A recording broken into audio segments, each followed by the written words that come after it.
Hello friends, तो आपका फिर से बहुत बहुत स्वागत है मेरे चैनल सुडो पावर पे।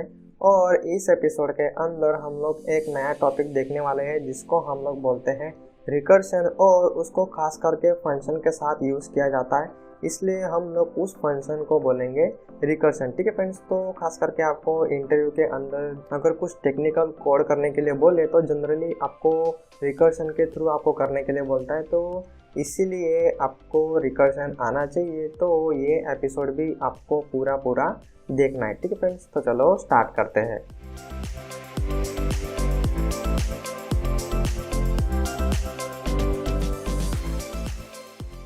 तो फ्रेंड्स, सबसे पहला क्वेश्चन कि व्हाट इज रिकर्शन फंक्शन। तो ये भी एक सिंपल सा फंक्शन ही है, लेकिन ये क्या करता है, तो इट कॉल इटसेल्फ। ठीक है फ्रेंड्स, तो मतलब वो खुद को ही कॉल करता है, और खुद को कॉल करने से क्या होता है, तो उसके अंदर लूपिंग क्रिएट हो जाता है। मतलब उसके अंदर ना वाइल लूप होता है ना ही फॉर लूप होता है, लेकिन उसके अंदर आप क्रिएट कर सकते हो लूपिंग। तो यहाँ पे आप देख सकते हो छोटा सा एग्जांपल है जहाँ पे मैंने एक फंक्शन डिफाइन किया है से हेलो, उसके अंदर प्रिंट के अंदर सिंपल हेलो लिखा है, लेकिन उसके नीचे आप देख सकते हो मैंने यहाँ पे फिर से फंक्शन, मतलब वही फंक्शन को मैंने यहाँ पे फिर से कॉल किया है। मतलब ये क्या करेगा, जब भी ये स्टेटमेंट आपका एग्जीक्यूट होगा तो फिर से ये फंक्शन कॉल होगा, फिर से हेलो प्रिंट होगा। तो इस तरीके से ये जो लूप है वो चलता जाएगा और कभी नहीं रुकेगा, जिसको हम लोग बोलते हैं इनफाइनाइट सिचुएशन, और पाइथन उसको ऑटोमेटिकली स्टॉप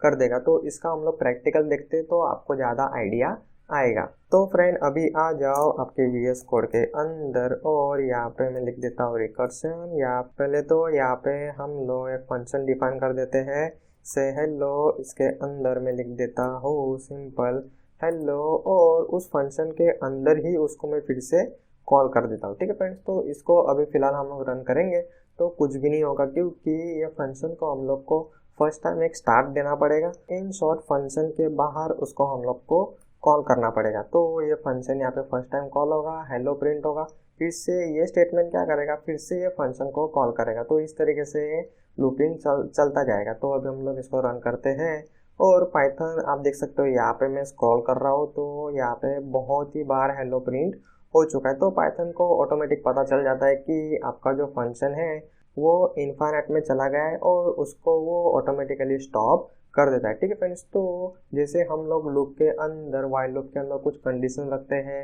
या फिर फॉर लूप के अंदर हम लोग रेंज फंक्शन का यूज़ करते हैं, और उसको हम लोग कुछ एक लिमिट पे जाके हम लोग उसको स्टॉप कर देते हैं। तो उसी तरीके से इसके अंदर भी आपको छोटा सा लॉजिक लगाना है, जहाँ पे आप ये जो रिकर्शन है उसको आप स्टॉप कर सकते हो। जैसे मैं आपको एकदम सिंपल सी टेक्निक बताऊँ, तो यहाँ पे मैं जैसे एक कंडीशन डाल देता हूँ, if I less than equal to 5। ठीक है फ्रेंड्स, तो ये कंडीशन मैंने फिलहाल रखा है, और इसके अंदर हम लोग क्या करते हैं, तो i is equal to i plus 1। ठीक है फ्रेंड्स, तो फंक्शन कॉल होगा, यहाँ पे हेलो प्रिंट होगा, फिर कंडीशन चेक होगा, उसके बाद i प्लस प्लस हो जाएगा, फिर से ये जो स्टेटमेंट है वो फिर से फंक्शन को कॉल करेगा। ठीक है फ्रेंड्स, तो जब भी ये कंडीशन फॉल्स हो जाएगा, मतलब यहाँ पे i प्लस प्लस भी नहीं होगा और फंक्शन को कॉल भी नहीं करेगा, तब हमारा ये जो रिकर्शन है वो इन शॉर्ट बंद हो जाएगा। तो यहाँ पे i तो मैंने यूज़ किया है, तो उसको पहले हम लोग डिक्लेयर कर देते हैं यहाँ पे बाहर,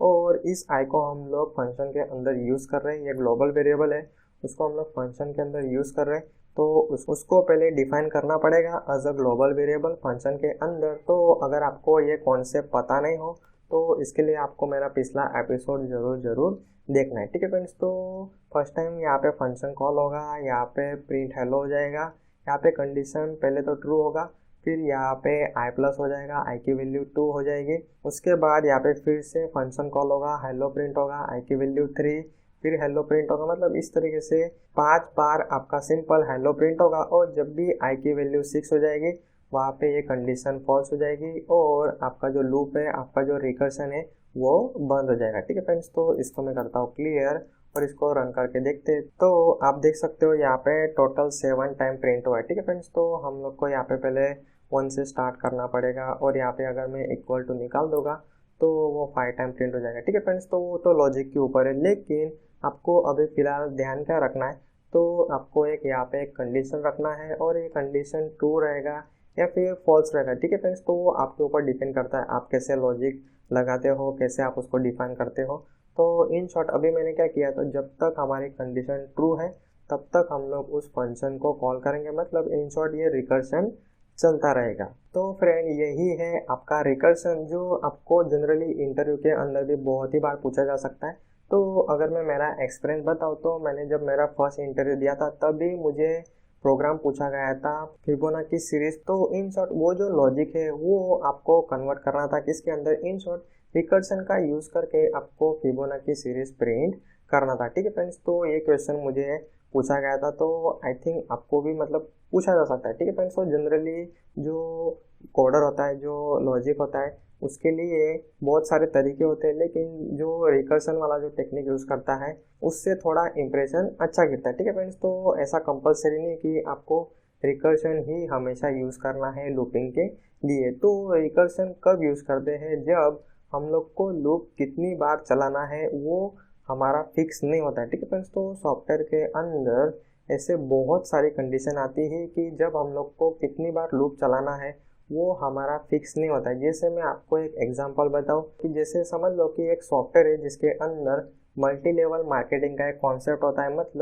मतलब एक पर्सन जो ज्वाइंट होता है उसको उसके दो अलग अलग पर्सन ज्वाइन करवाने होते हैं, उसके बाद जो नीचे के दो पर्सन है उनको अलग अलग दो पर्सन को ज्वाइन करना, मतलब इस तरीके से वो क्या है, वो ट्री बड़ा बनता जाता है। ठीक है फ्रेंड्स, तो तब उस टाइम पे आप इस तरीके से रिकर्शन फंक्शन हम लोग को जनरली यूज़ करना पड़ता है, मतलब जहाँ पे हमारा जो लूपिंग है, ठीक है फ्रेंड्स, लूपिंग फिक्स नहीं होता है, उस केस में हम लोग जनरली यूज़ करते हैं रिकर्शन फंक्शन। फिलहाल तो आपको अभी मैंने जो सिंपल सा प्रोग्राम करवाया इसकी आपको प्रैक्टिस करना है, और हम लोगों ने जितने भी लूपिंग के प्रोग्राम किए थे उन सभी प्रोग्राम को आपको रिकर्शन का यूज़ करके आपको उसको कोड करना है, उसको रन करके चेक करना है, और रिकर्शन की आपको प्रैक्टिस करना है। ठीक है फ्रेंड्स, तो इसके अंदर आपको लूपिंग यूज़ नहीं करना है। लूपिंग मतलब फॉर लूप, वाइल लूप, ये सारा आपको यूज़ नहीं करना है। सिंपल फंक्शन डिफाइन करो, फंक्शन को ही आपको कॉल करना है, और उसके अंदर सिंपल एक कंडीशन रखो जहाँ पे आपका प्रोग्राम स्टॉप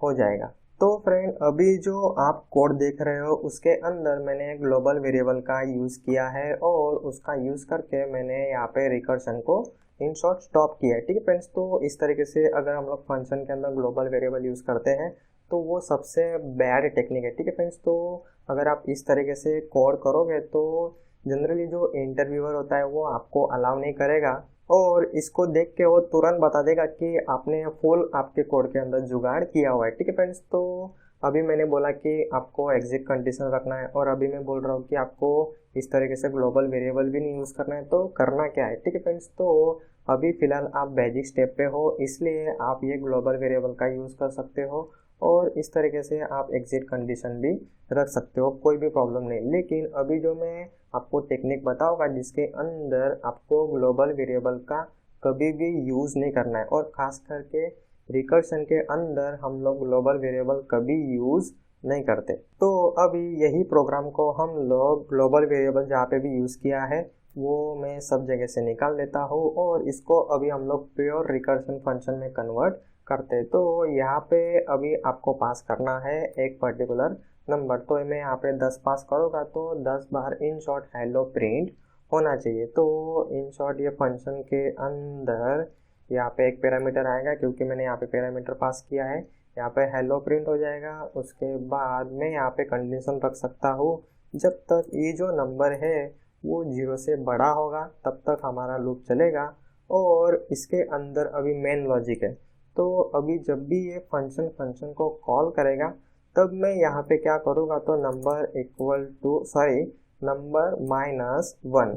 तो फ्रेंड यहाँ पे मेन आपका प्रोग्राम का मैजिक है।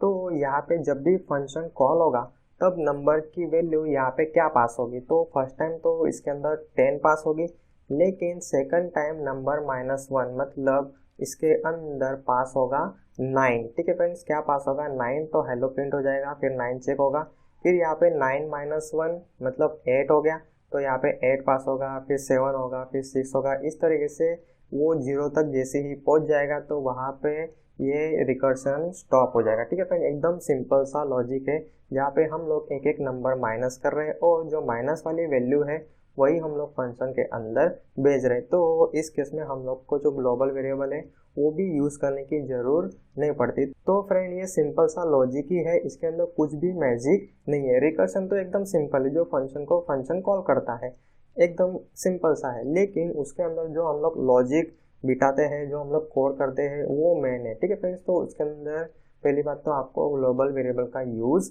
नहीं करना है। तो इसको हम लोग एग्जीक्यूट करके देख लेते हैं। तो आप देख सकते हो यहाँ पे आई थिंक 10 से ज़्यादा प्रिंट हो गया। तो आप यहाँ पे नंबर को प्रिंट कर सकते हो, तो आपको आइडिया आएगा कि नंबर के अंदर क्या वैल्यू जा रही है। तो अभी हम लोग फिर से रन करते हैं। तो आप देख सकते हो यहाँ पे आई थिंक 11 टाइम हो गया। तो यहाँ पे आप देख सकते हो हेलो प्रिंट हुआ, पहले नंबर की वैल्यू थी 10, फिर यहाँ पे -1 कर दिया हम लोगों ने तो 9 हो गया, फिर 8 हुआ, फिर इस तरीके से जैसे ही 0 तक पहुँच जाता है फिर ये कंडीशन फॉल्स हो जाएगी, मतलब यहाँ पे वो फंक्शन को कॉल करने नहीं जाएगा और वहाँ पे हमारा रिकर्शन स्टॉप हो जाता है। ठीक है फ्रेंड्स, तो सबसे बेस्ट टेक्निक है ये, जहाँ पे आपको हर बार पैरामीटर पास करना है और उसी को पैरामीटर को मॉडिफाई करके आपको एक एग्जिट कंडीशन डालनी है। तो अभी तो फिलहाल आपको पहले क्या करना है, तो मैंने जो पहले वाली जो टेक्निक बताई वो एकदम सिंपल है, उसकी आप प्रैक्टिस करो और उसको पूरा आपको समझ में आ जाए। उसके बाद आपको फिर से ये जो आधा एपिसोड है वो आपको फिर से देखना है, फिर आपको ये जो लॉजिक है उसकी प्रैक्टिस करना है। ठीक है फ्रेंड्स, तो ऐसे आप स्टेप बाय स्टेप जाओगे तो आपको प्रॉपरली और पूरा समझ में आएगा। तो फ्रेंड फिलहाल के लिए इस एपिसोड में इतना ही, और अगर आप एपिसोड एक बार देख रहे हो तो एटलीस्ट आपको 10-20 बार उसकी प्रैक्टिस जरूर करना है। आप जितना ज़्यादा प्रैक्टिस करोगे उतना ही ज़्यादा आपको समझ में आएगा कि किस तरीके से चीज़ें, प्रोग्रामिंग फंक्शन, ये सब चीज़ें काम करती है। ठीक है फ्रेंड्स, तो फिलहाल के लिए इस एपिसोड में इतना ही। Thank you.